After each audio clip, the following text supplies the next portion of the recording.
If you're an Indian and you are loaded, and I'm not talking normal rich, I'm talking top tier rich, there is a good chance that you are on Hurun India's radar. The firm released its 2024 philanthropy list that highlighted how some of India's wealthiest, the likes of Shiv Nadar, Mukesh Ambani, and Nikhil Kamath, were donating money. This year's list is particularly very encouraging. We have found about 203 entrants who've cumulatively donated almost rupees 9,000 crores in the last financial year. One very interesting aspect of this year's list is the inclusion of two women philanthropists in the top 10. Susmita Bagchi of Mindtree and also Rohini Nilakani also features in the top 10. That was Anas Rehman Junaid, the managing director and chief researcher of Hurun India, talking about the philanthropy list. You see, this list actually happens to be just one of many. Hurun has moved up ahead of ranking giants like Bloomberg and Forbes with 17 lists so far. It has a global 500 list, which is similar to Bloomberg's Billionaire index. In fact, at this point, it would be safe to say that it has replaced Forbes as the most trusted choice for bankers and wealth managers. Hurun has managed to turn showing wealth off into a cultural trend, despite the fact that money is almost wrapped in secrecy in a country like ours. So, what is really driving India's obsession with ranking the richest? The answer is that Hurun doesn't just put together a list of the wealthy. It turns their journeys into stories of how fortunes are made. Over more than a decade, Hurun India has grown way beyond its original rich lists. It started creating rankings for just about everything that you could think of. From self made entrepreneurs to top art collectors, they even track billionaires by zodiac signs. Fun fact, Virgos are leading the pack in India, making up nearly 10% of the country's billionaires. You see, Hurun began putting together these rich lists about 10 years ago. The idea was to go where the likes of Forbes and Bloomberg had not, find stories of the rich beyond the top 100. Slowly, it began getting sponsorships from banks and wealth managers and grew bigger. So, in today's episode, we look at Hurun India beyond just these lists. A closer look at the behind the scenes relationship that it has with wealth management companies and how it keeps the ultra rich in India happy. Welcome to Daybreak, a business podcast from the Ken. I'm your host Nigda Sharma, and I don't chase the news cycle. Instead, every day of the week, my colleague Rahel Philippos and I will come to you with one business story that is worth understanding and worth your time.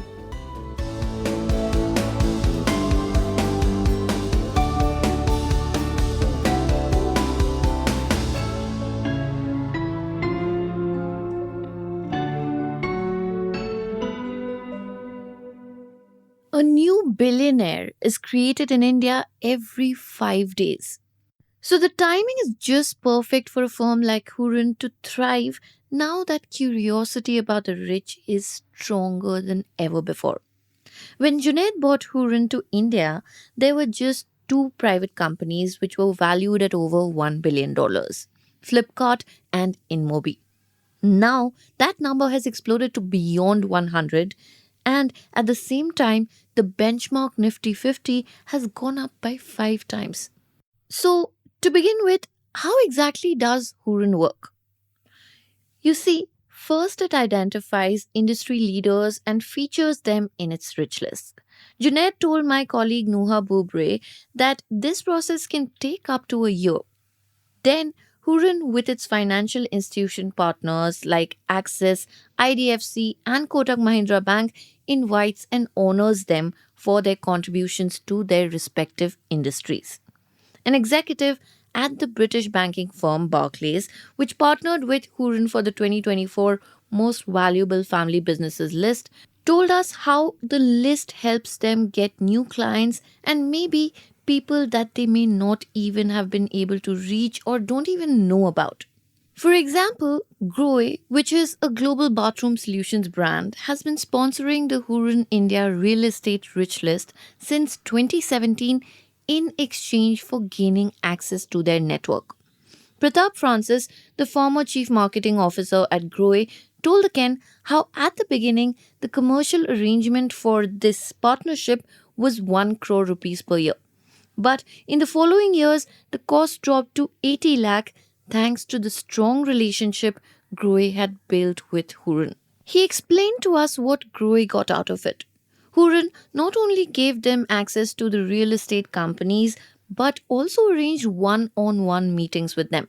So basically, they got to rub shoulders with the proprietors of these huge real estate developers and be seen as a premium luxury brand.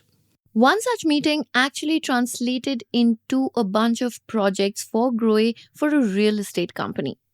The whole process, though, of making these lists is not really an easy task, especially because very often rich people shy away from publicly talking about their money. But companies that have collaborated with Hurun describe the team as hardcore audit people and consultants who go through tons and tons of data daily.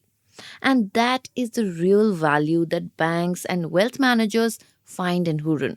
An executive from IIFL Capital told us, and I'm quoting him, "You can slice and dice the list in so many ways that you have one segment with A, B, and C topics. Then you have 3 different companies to give you money." End quote. For more on this, stay tuned. Anas Rahman Junaid says that the methodology of valuing a business is as much an art as it is a science. And that is what sets Hurun apart. It is able to create regional lists that capture wealth creation in various cities and states, something that no other player has been able to do. To do this, Hurun Research relies solely on publicly available data. For unlisted companies, valuations are based on the latest funding rounds and against publicly listed counterparts using current industry multiples. Take Snapdeal, for example. While the company peaked at a valuation of $6 billion in 2016, it struggled to maintain even a $1 billion valuation by 2017 because of intense competition in the e-commerce sector. Now, as a result, the co-founder Kunal Bell, who had featured in Hurun India's Rich List in 2015 and 16, was removed from the list in 2017. Wealth managers like ASK and 361 Wealth, which was earlier IIFL Wealth, they also want to partner with organizations like Hurun that give them access to the high net worth crowd that they are chasing. It is a win-win for both. Wealth managers not only acquire new clients, but they also get to market themselves among the rich by partnering up and sponsoring these lists. And in return, Hurun monetizes its list through sponsorship that it gets for holding these events. To some, though, Hurun's business is quite simple: gather data and sell it. Companies typically only buy the list if they are targeting a specific demographic or trying to access potential clients that they cannot reach on their own. For instance, an insurance company that needs to target its product to a person with more than 10,000 crore rupees can filter out the target audience from Hurun's data. So, it is actually Hurun's approach that stands out, especially in India where organized data is hard to come by compared to the West. Francis, who currently heads marketing for tire manufacturer MRF, told us that this was the biggest problem that the two global publications, Forbes and Bloomberg, had always faced. And what Junaid finally told us kind of highlights this difference in approach. He says that these lists are not created just for the affluent. It is for the rest of the people who want to understand these wealth creation stories that are happening in this country.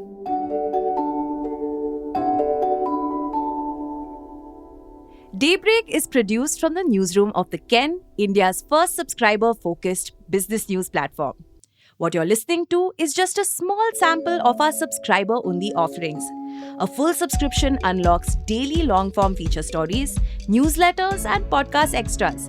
To subscribe, head to theken.com and click on the red subscribe button on top of the Ken website.